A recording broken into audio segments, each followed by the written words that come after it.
For the past few months, we've been saying the census is coming, the census is coming. Well, it's here.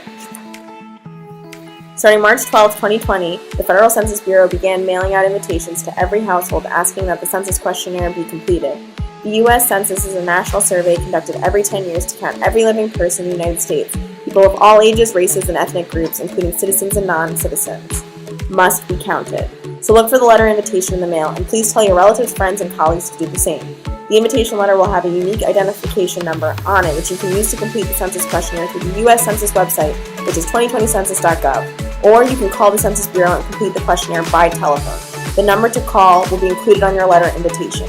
It is easy, safe, and important to complete the census. There are several reasons why a complete count is important. First, census data are responsible for allocating billions of federal funds for important federal programs. Census data are also used to determine our governmental representation in Congress, the number of votes we have in Electoral College, and how our voting districts are drawn. So census data determine political power. Data are also used for important planning purposes. We need to know where populations are growing so we can build more schools and highways. As directed by Congress, over 300 federal spending programs rely on census data. A researcher at the George Washington Institute of Public Policy published a study called Counting for Dollars 2020. New Jersey received $22.7 billion through important federal programs in FY 2016, and you can see a list of some of these programs here. The Counting for Dollars project recently issued an update for fiscal year 2017. While they have not yet provided information regarding the allocation for specific programs, they estimate that New Jersey received more than $45 billion in federal funding based on census data from 2010. This is the first time that respondents can complete their questionnaires online. On the right is a breakdown of the different types of mailings that will go out. Please note, with the exception of a few areas, most households will not receive a paper form until they have failed to respond to several mailed reminders from the Bureau. Alternatively, respondents can also complete their questionnaire over the phone. Here is a rough timeline of peak census operations. As we said, we are currently in the self-response period as it is now March. Homes that do not respond right away will eventually receive a paper form in the mail. April 1 is Census Day, and this is an important reference point for the Bureau. You do not have to complete your questionnaire on April 1st, and please feel free to respond online or over the phone as soon as possible, even if it is before April 1. It is recommended, though, that families and households try to complete their questionnaires before the end of April. This is the best way to reduce the likelihood of a census worker visiting them in person to collect their responses. This is because, beginning in May, census workers will begin to canvass neighborhoods to follow up with those households who have not yet responded. Families should be informed that they may see census workers canvassing their neighborhoods from the beginning of May.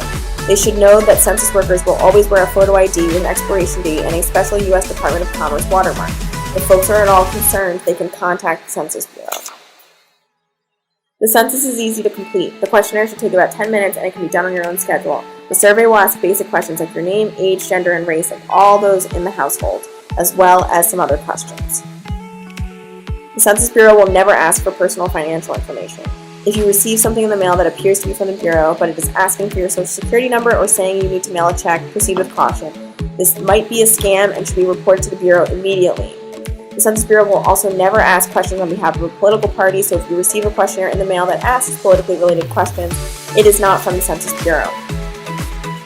The Census Bureau is providing online and phone support in 12 major non-English languages.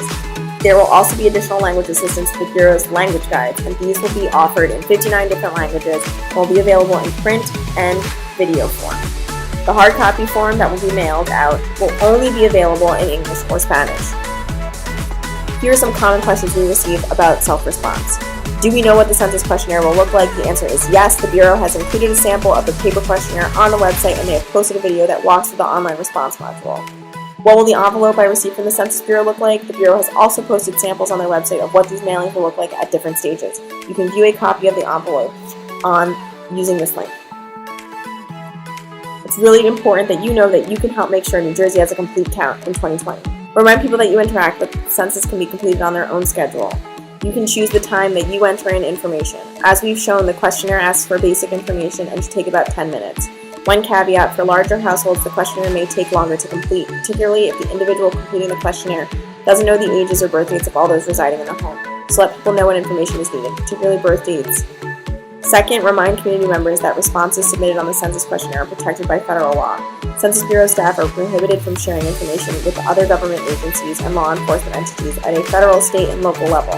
Bureau employees face up to a $250,000 fine and/or 5 years imprisonment for violation of the law. And for more information, visit the Bureau's confidentiality fact sheet at 2020census.gov.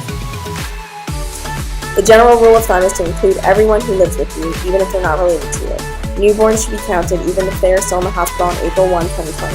Children in foster care should be counted wherever they reside the majority of the time, and if that is difficult to identify, it's wherever they reside on April 1, 2020. AC&J has a household scenario fact sheet on our website that provides great examples of different types of households and who gets counted where. You can find the fact sheet at census2020nj.org. And review the Census Bureau's confidentiality fact sheet at 2020census.gov. And before we close out, here are some resources that we want to share with folks. The first is our New Jersey Coalition page. This contains AC&J's toolkit.